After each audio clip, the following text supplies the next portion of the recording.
خود کو قرآن پاک میں ڈھونڈیں کہ میرا ذکر قرآن پاک میں کہاں ہے اور میں کن لوگوں میں شمار ہوتا ہوں۔ ایک جلیل القدر تابعی اور عرب سردار حنف بن قیس ایک دن بیٹھے ہوئے تھے کہ کسی نے یہ آیت پڑھی، سورۃ الانبیاء کی آیت نمبر 10 ہے، جس کا ترجمہ ہے: ہم نے تمہاری طرف ایسی کتاب نازل کی جس میں تمہارا تذکرہ ہے، کیا تم نہیں سمجھتے ہو؟ وہ چونک پڑے اور کہا کہ ذرا قرآن مجید تو لاؤ کہ میں دیکھوں میرا ذکر اس میں کہاں ہے۔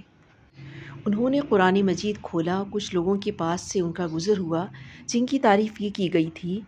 سورۃ الذاریات 17، 18، 19 کی آیات، اس کا ترجمہ ہے: رات کے تھوڑے حصے میں وہ سوتے تھے اور اوقات سحر میں بخشش مانگا کرتے تھے، اور ان کے مال میں مانگنے والے اور نہ مانگنے والے دونوں کا حق ہوتا تھا۔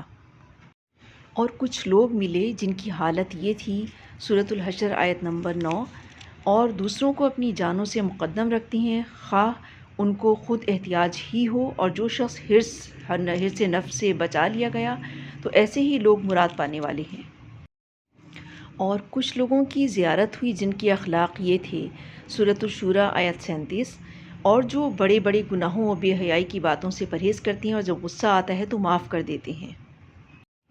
وہ یہاں پہنچ کر ٹھٹک کر رہ گئے اور کہا: اے اللہ، میں اپنے حال سے واقف ہوں، میں تو ان لوگوں میں کہیں نظر نہیں آتا۔ پھر انہوں نے ایک دوسرا راستہ لیا، ان کو کچھ لوگ نظر آئے جن کا حال یہ تھا، سورۃ الصافات آیت 35 اور 36۔ ان کا یہ حال تھا کہ جب ان سے کہا جاتا تھا کہ اللہ کے سوا کوئی معبود نہیں تو غرور کرتے تھے اور کہتے تھے کہ بھلا ہم ایک دیوانہ شاعر کے کہنے سے کہیں اپنے معبودوں کو چھوڑ دینے والے ہیں۔ پھر ان لوگوں کا سامنا جن سے ہوا، ان کی حالت یہ تھی، سورۃ الزمر آیت نمبر 45، اور جب تنہا خدا کا ذکر کیا جاتا ہے تو جو لوگ آخرت پر ایمان نہیں رکھتے ان کے دل منقبض ہو جاتے ہیں، اور جب اس کے سوا اوروں کا ذکر کیا جاتا ہے تو ان کے چہرے کھل اٹھتے ہیں۔ تو اب آپ کا کام ہے خود کو ڈھونڈنا اور سوچنا۔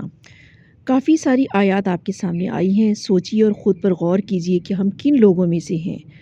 بے شک یہ قرآن ہمارے نبی صلی اللہ علیہ وسلم پر نازل ہوا ہے، لیکن اس قرآن کے مخاطب ہماری پوری امت ہے۔